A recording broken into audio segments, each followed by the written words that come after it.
ভাবুন তো, ফিফা বিশ্বকাপের 104টি ম্যাচের একটিও মিস হবে না। কোনো সাবস্ক্রিপশন নয়, কোনো অতিরিক্ত খরচও নয়, শুধু ইউটিউব খুললেই সরাসরি দেখা যাবে প্রতিটি ম্যাচ। শুনতে অবিশ্বাস্য লাগলেও এমন ঘোষণাই এসেছে বিশ্বকাপকে ঘিরে।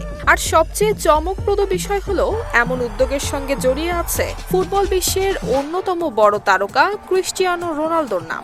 তবে এখানেই আছে একটি বড় কিন্তু। বাংলাদেশ আর ভারতের কোটি কোটি ফুটবল প্রেমী হয়তো এই সুবিধা পাবেন না।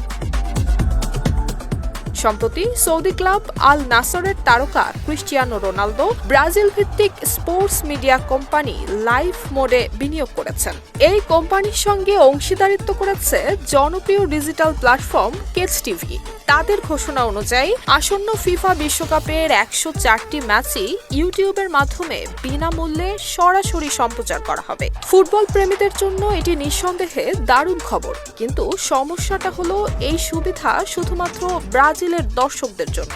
অর্থাৎ আপনি যদি বাংলাদেশ, ভারত কিংবা বিশ্বের অন্য কোনো দেশ থেকে কেচ টিভির ইউটিউব চ্যানেলে প্রবেশ করেন, তাহলে সরাসরি ম্যাচ দেখতে পারবেন না, কারণ বিশ্বকাপ সম্প্রচারের ডিজিটাল সত্ত্ব তারা কিনেছে শুধুমাত্র ব্রাজিলিয়ান অঞ্চলের জন্য। কেচ টিভির গল্পটাও বেশ মজার। ব্রাজিলের জনপ্রিয় ইউটিউবার স্ট্রিমার ক্যাসিমিরো মিগুয়েল 2022 সালে লাইভ মোডের সহযোগিতায় এই প্ল্যাটফর্ম চালু করেন। সে বছর কাতার বিশ্বকাপের কয়েকটি ম্যাচ তারা সম্প্রচার করে ব্যাপক জনপ্রিয়তা অর্জন করে। এরপর ফিফা নারী বিশ্বকাপ, ফিফা ক্লাব বিশ্বকাপ এবং অলিম্পিক গেমসের মতো বড় বড় টুর্নামেন্টও সফলভাবে প্রচার করেছে কেচ টিভি।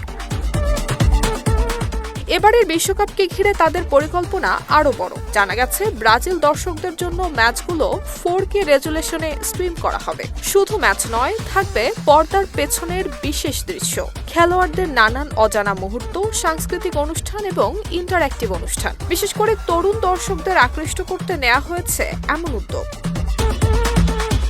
অন্যদিকে ভারত আর বাংলাদেশের দর্শকদের জন্য এখনও আনুষ্ঠানিক সম্প্রচারকারী প্রতিষ্ঠানের ঘোষণা আসেনি। তবে বিভিন্ন সূত্রের দেয়া তথ্য বলছে, ভারতের সম্প্রচার সত্ত্ব পাওয়ার দৌড়ে এগিয়ে রয়েছে জি গ্রুপ। তাদের স্পোর্টস চ্যানেল এবং G5 অ্যাপের মাধ্যমে বিশ্বকাপ ম্যাচ দেখানোর সম্ভাবনা রয়েছে। বাংলাদেশের ক্ষেত্রেও এখনও আনুষ্ঠানিক ঘোষণা না আসায় ফুটবল প্রেমীদের মধ্যে তৈরি হয়েছে কিছুটা অনিশ্চয়তা।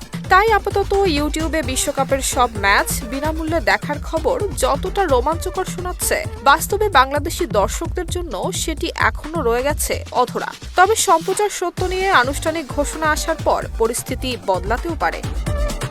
Desk report, Dhaka post.